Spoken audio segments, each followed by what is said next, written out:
Sara guys, ang ginawa natin na wakame na ay mono. At meron siyang octopus na slice. Cooked octopus siya guys. Thanks for watching. Fresh wakame, tingnan nyo guys. Oh, tingnan nyo, ang sarap. Gawa tayo ng salad. Fresh wakame. Thanks for watching. Fresh wakame. Hindi man lagay ako dahil sa konting handashi. Diyan. Konti lang siya ilagay natin. Then, i-mix natin mabuti.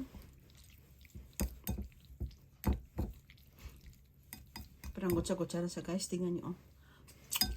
Harap. Lagay ka ng konting olive oil. Olive oil, konti lang. Siguro mga 1 teaspoon. Lagay natin. Try natin.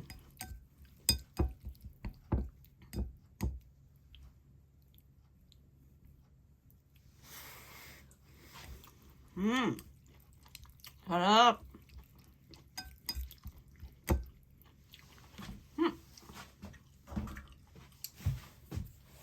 So, ito natin siya guys. I-transfer natin sa lalagyan. Para maganda naman tingnan. Ilagay natin dyan.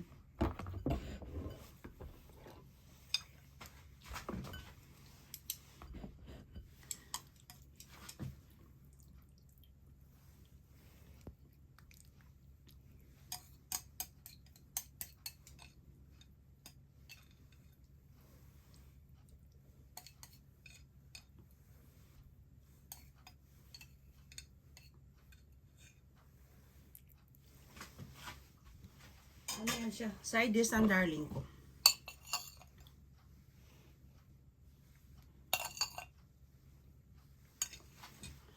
So that's it for today. Thanks for watching.